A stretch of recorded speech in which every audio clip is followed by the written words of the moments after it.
Wild violet is a tough, invasive weed that can quickly take over your lawn. Wild violet is a low-growing perennial weed with heart-shaped leaves and small flowers in shades of purple, blue, or white. It thrives in shady, damp areas and spreads underground through aggressive root systems called rhizomes.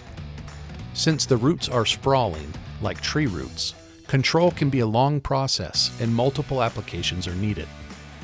While it might look decorative, wild violet competes with your grass for water and nutrients, weakening your turf and making it harder to maintain a healthy lawn. To control it, use a selective post-emergent herbicide containing 2,4-D or dicamba.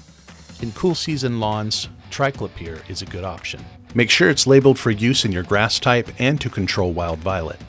For best results, apply in the spring when wild violets are blooming, or apply a late fall application followed by a spring application.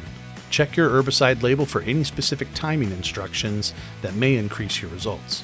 For tougher infestations, multiple applications may be needed. Don't rely on hand pulling. It won't remove the entire root, and the weed will just grow back. Prevention is key. Follow a regular lawn maintenance schedule, mow properly, aerate to reduce compaction, and improve drainage. Wild violet loves moist, shady soil, so reduce those conditions when possible. Test your soil's pH. Wild violet prefers low pH levels, while most turf grasses do better in neutral to slightly alkaline soils. Adjusting your soil with the right amendments can help tip the balance in your lawn's favor. A healthy, well-maintained lawn is your best defense. Fight back and keep your yard looking at its best.